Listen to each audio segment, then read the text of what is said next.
మన Tollywood rowdy Vijay దేవరకొండపై case నమోదైంది. విజయ్ దేవరకొండపై ఎవరు కేసు నమోదు చేశారు?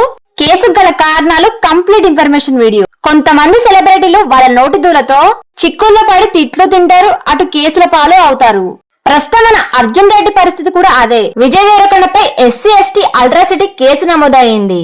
ఈ కేసు ఫైల్ అవడానికి అసలు కారణం, మన సూర్య గారి retro movie pre release event లో విజయ్ దేవరకొండ మాట్లాడుతూ ఇండియా పాకిస్తాన్ వార్ గురించి చెప్తూ మధ్యలో గిరిజనులను తీవ్రవాదులతో పోలుస్తూ చేసిన వ్యాఖ్యలపై విజయ్ దేవరకొండపై గిరిజన సంఘాలు రాయదుర్గం పిఎస్ లో ఫిర్యాదులు చేశారు. దాంతో విజయ్ దేవరకొండపై కేసు నమోదయ్యింది.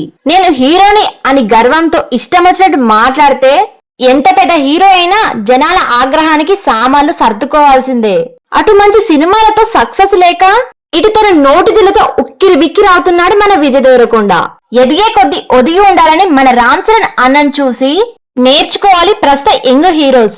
దీని గురించి మీరేమనుకుంటున్నారో కామెంట్ చేయండి. వీడియో నచ్చితే please like and subscribe my channel. Thanks for watching.